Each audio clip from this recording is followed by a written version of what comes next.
എന്തിനാണ് സൂചി പിടിച്ചതിരിക്കണേ? അത് പൊട്ടിപ്പോയാലോ? ഇത് നടക്കുന്നില്ല. നടക്കുന്നില്ലേ പിടിച്ചതിരിക്കണോ? താൻ ഏതാ? വാസുദേവൻ സാർ എവിടെ? ഏത് വാസുദേവൻ സാറ്? ഏത് വാസുദേവൻ സാറോ? അപ്പൊ താൻ എങ്ങനെ അകത്ത് കയറി? നിങ്ങളാരാ? പപ്പേട്ടന്റെ ഉമ്മയാ? പപ്പേട്ടനോ? അതാരാ? ഇവൻ പൂട്ട് പൊളിച്ച് അകത്ത് കടന്നതാണോ എന്റെ ഈശ്വര? പപ്പേട്ടാ, പപ്പേട്ടാ. അകത്തുണ്ടായിരുന്നോ? സാറിന്റെ പേര് പപ്പൻ എന്നാണോ? അങ്ങനെ ഒരു പേര് എനിക്കുണ്ട്. കമ്പനി എല്ലാവരും അങ്ങനെയാ വിളിക്കുക. ഞാനെങ്കിലും പോയി കുറച്ച് ചായ ഉണ്ടാക്കി. ഞാൻ വെള്ളം വെച്ചിട്ടുണ്ട്. ഇത് കൂടെ പണിയെടുക്കുന്ന ആളായിരിക്കും അല്ലേ? അതെ അതെ. അപ്പൊ സാറേ, ഓട്ട് കമ്പനിയിൽ അവിടെയുള്ള ഒരു കളരി ഗുരുക്കലില്ലേ, അയാൾക്കൊരു മോളുണ്ട്. പഠിപ്പധികമില്ല, പക്ഷെ നല്ല ഓരോ തടി. സാറിന് ചേരും. അതൊക്കെ നമുക്ക് പിന്നെ ആലോചിക്കാം. ഇപ്പൊ പോയി ചായ ഉണ്ടാക്കി. ചില്ലറ പണിയൊക്കെ ചെയ്യാൻ പറ്റുന്ന സ്ത്രീയാ. നിങ്ങളെ ശരിക്കുള്ള പേരെന്താ? പപ്പ, വാസുദേവ്, പിന്നെന്താ ലൂയിസാ? ഏത് പേരാ ജമാലിന് ഇഷ്ടം? പേരിനല്ലല്ലോ ഇഷ്ടപ്പെടുക, മനുഷ്യനെയല്ലേ. ജമാലിന് കുറച്ച് കാര്യവിവരമൊക്കെ ഉണ്ടല്ലോ. തന്റെ ബാവൊക്കെ എപ്പോഴാ ഗോവയെന്ന് വരിക? അത് മൂപ്പരുടെ വീട്ടുകാർക്കും അറിയില്ല. സോറ നമ്മളെ പുരയിലിരുത്തി പൊറപ്പിക്കണില്ല. പെരുന്നാൾ അടുത്തല്ലോ, കുട്ടിയൊക്കെ കോടിക്കുപ്പായം വേണമെന്ന്. അതിനു മുമ്പ് ബാബുക്ക വരാണ്ടിരിക്കില്ല. ഉവയത്ത് നളിയൻ്റെ വിവരമൊന്നും ഇല്ലാത്തതുകൊണ്ട് സോറയുടെ കരച്ചിലത് വേറെ. നമ്മളിപ്പോൾ എന്താ ചെയ്യുക?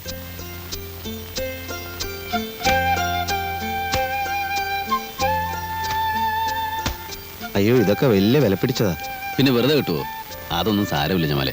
ഇത്ര നല്ലതൊക്കെ വാങ്ങിച്ചോണ്ട് വന്ന ഉമ്മ വഴക്ക് പറയും. ചോറക്കും മക്കൾക്ക് ഓരോ ജോഡി ഉടുപ്പ് മതി, വെറുതെ നിന്നെ പൈസ കളയുന്നത്. ജമാല് ചോദിച്ചിട്ടില്ലല്ലോ ഞാൻ വാങ്ങിച്ചിരുന്നത്. എന്റെ ഇഷ്ടത്തിനല്ലേ. എന്നാലും പൈസ ആരുടെ ആയാലും പൈസ തന്നെയല്ലേ? അതെ. നിങ്ങൾ ബില്ല് എഴുതിക്കോ. ആ ബില്ലൊക്കെ എടുത്ത്.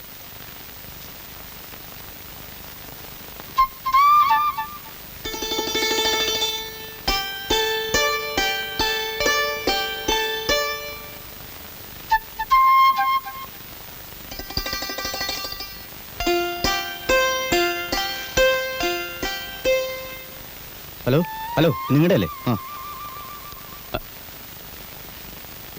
ആനി നല്ല ആളാ. എന്താ ഫോൺ ചെയ്യാതിരുന്നത്?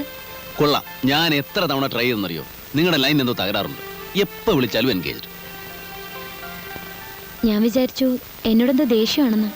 നല്ല കാര്യായി. ആനിയോട് ദേഷ്യപ്പെടാൻ എനിക്ക് ജമ്മത്ത് സാധിക്കില്ല. ഇപ്പോഴും ഡ്യൂട്ടിയിലാണോ? ഡ്യൂട്ടിയോ? അതെ അതെ, ഇപ്പൊ ഓഫാ.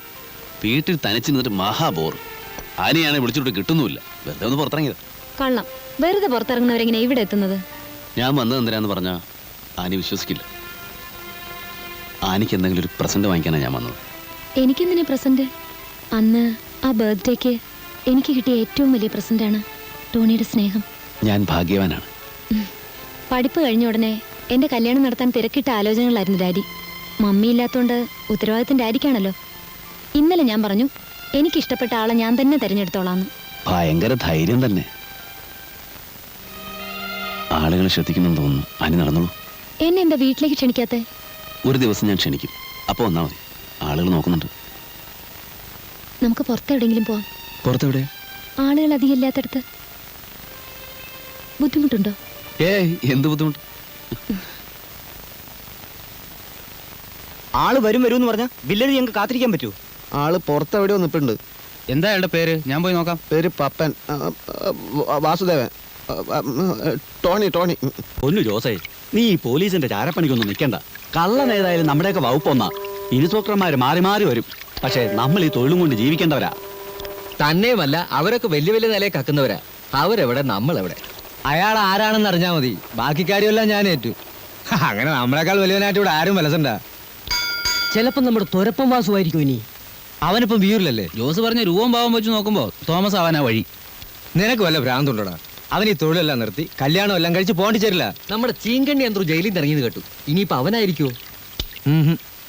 അവരെല്ലാം നമ്മുടെ പോലീസുകാർക്ക് നന്നായിട്ട് അറിയാം. അവരാരും ആകാൻ വഴിയില്ല. അതും ശരിയാ. അപ്പൊ ആള് തീർച്ചയായിട്ടും വരുത്തനായിരിക്കും.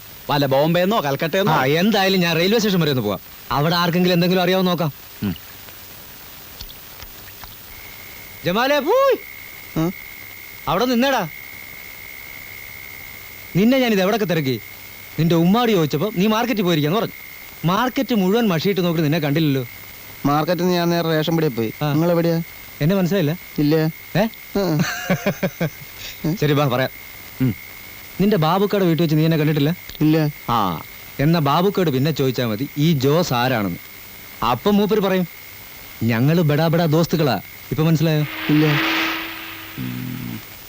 ബാബുക്കയാ പറഞ്ഞത് ജമാലിനോട് ചോദിച്ചാൽ എല്ലാ കാര്യങ്ങളും അറിയാവും. പുതിയൊരു പുള്ളി ഇറങ്ങിയിട്ടുണ്ടല്ലോ സിറ്റിയിൽ.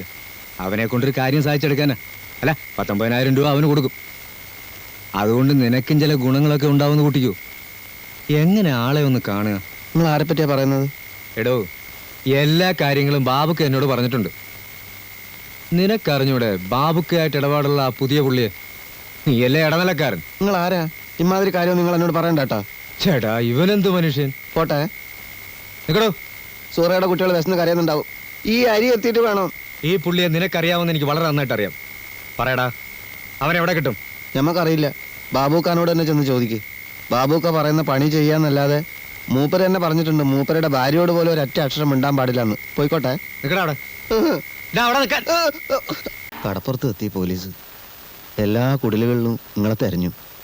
അവസാനം അങ്ങാടിയിൽ അഹമ്മദ് ക പാർട്ടി ഓഫീസിൽ ചെന്ന് കാര്യം പറഞ്ഞപ്പോഴാ പോലീസിന്റെ ശല്യം തീർന്നത്. നിങ്ങളെ സ്ഥാനത്ത് ഞമ്മളായിരുന്നെങ്കിൽ ഇപ്പൊ പേടിച്ച് ചത്തേനെ. ആരെ പേടിക്കാനാ ജമാലെ?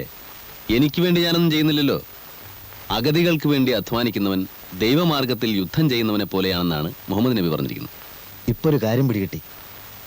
എന്താ? നിങ്ങൾ മുസ്ലിം തന്നെ. നബിയുടെ കാര്യം പറഞ്ഞുകൊണ്ടാണോ? എങ്കിൽ ഭഗവത്ഗീതയിലെ 3-4 ശ്ലോകങ്ങൾ ചൊല്ലിത്തരട്ടെ. അല്ലോ വേണ്ട, അതൊന്നും മനസ്സിലാക്കാനുള്ള കഴിവ് നമുക്കില്ല.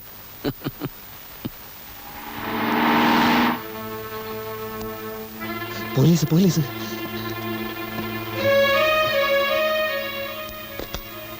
ഇവിടെ പണിയെടുക്കുന്ന തള്ളയല്ലത്.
എടുത്തോട്ടോക്ക്.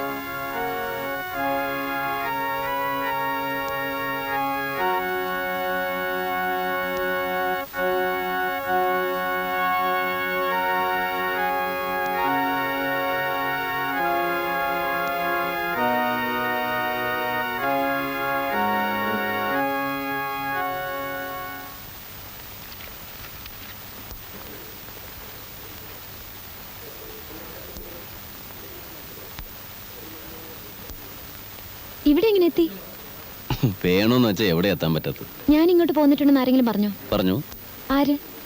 എന്റെ മനസ്സ്. അതിശയം തന്നെ കേട്ടോ. ഒന്ന് കണ്ടെങ്കിലെന്ന് ഞാൻ വിചാരിച്ചേ ഉള്ളൂ. അതാണ് ഈ മനപ്പുറത്ത് എന്ന് പറയുന്നത്. ആനി എന്നെ കാണണമെന്ന് വിചാരിച്ചു, ഞാൻ വന്നു. ടോണി മുരളീധരൻ നായരെ അറിയോ? ഏത് മുരളീധരൻ നായര്? കസ്റ്റംസിലെ. കസ്റ്റംസിലെ? ഓ കസ്റ്റംസിലെ മുരളീധരൻ നായര്. അറിയാം. ഡാഡിയുടെ സുഹൃത്താ. ഞാൻ പിന്നെ എപ്പോഴും ഫീൽഡ് വർക്കിലാണല്ലോ. ഈ കള്ളക്കടത്തുകാരുടെ ശല്യം ഉണ്ടേ, അതുകൊണ്ട് എപ്പോഴും കെയർഫുൾ ആയിരിക്കണം. ആനി നടന്നോളൂ. അല്ല, ഡാഡി ടോണിയെ പരിചയപ്പെടണമെന്ന് പറഞ്ഞിരിക്കുക. അയ്യോ, ഡാഡിയോടൊക്കെ എന്നെ പറ്റി പറഞ്ഞോ? എന്താ പേടിയുണ്ടോ? ഏയ് പേടിയൊന്നുമില്ല. പറഞ്ഞോന്ന് ചോദിച്ചതേ ഉള്ളൂ. പറഞ്ഞു. ഇനി കാണുമ്പോ വീട്ടിലേക്ക് കൂട്ടിക്കൊണ്ട് വരാൻ പറഞ്ഞിരിക്കുക എന്നോട്. അയ്യോ, അതൊക്കെ ഇനി ഒരു ദിവസം ആവാം. മാത്രമല്ല ഞാൻ ഒഫീഷ്യലായിട്ട് കുറച്ച് ബിസിയാണ്. ഒഴി വിട്ടുമ്പോൾ ഞാൻ അങ്ങോട്ട് ഫോൺ ചെയ്യാം. എന്നിട്ട് വരാം. ഇപ്പൊ ഞാൻ മറ്റേ വാ.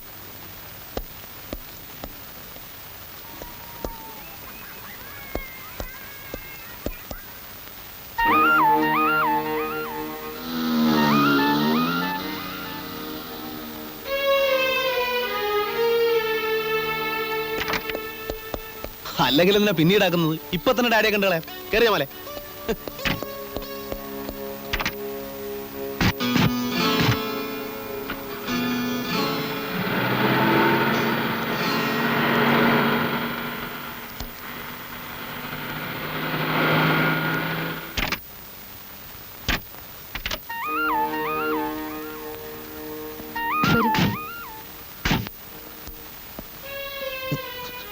പോണ്ട പോണ്ട, ഇത് ചതിയാ. ഈ പെണ്ണ് മനഃപൂർവ്വം നമ്മളെ ചതിക്കാൻ കൊണ്ടുവന്നിരിക്കുക. വരുന്നേ. വരുന്നിടത്ത് വെച്ച് കാണാം, നീ വാ. ഓടാം. ഡാഡി, ഇതാണ് ഞാൻ പറഞ്ഞ ടോണി. ഹലോ. പള്ളിയിൽ വെച്ച് കണ്ടതാ. ഞാൻ ഒരുപാട് നിർബന്ധിച്ചിട്ടാ വന്നത്. നന്നായി.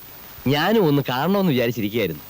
ഇത് mister Mathews, city police commissioner. I'm Tony, Tony Louis. ഇത് ജമാൽ. ഹലോ. മാത്യൂസ് എന്റെ കസിനാ. ഞാൻ ഇറങ്ങാൻ തുടങ്ങുകയായിരുന്നു. ഞങ്ങൾ വന്നോണ്ടല്ലോ. ഒരുപാട് ജോലിയുണ്ട്. നാട്ടിലെ കള്ളന്മാര് കൂടുമ്പോഴാണ് പോലീസുകാർക്ക് ജോലി കൂടുക. സത്യം, ഇപ്പൊ അങ്ങനത്തെ ഒരു അവസ്ഥയിലാണ്. ഉവ്വോ. എന്നാ ഞാൻ ഇറങ്ങട്ടെ. ആ. പോട്ടെ, അനി. പിന്നെ കാണാം. ആ.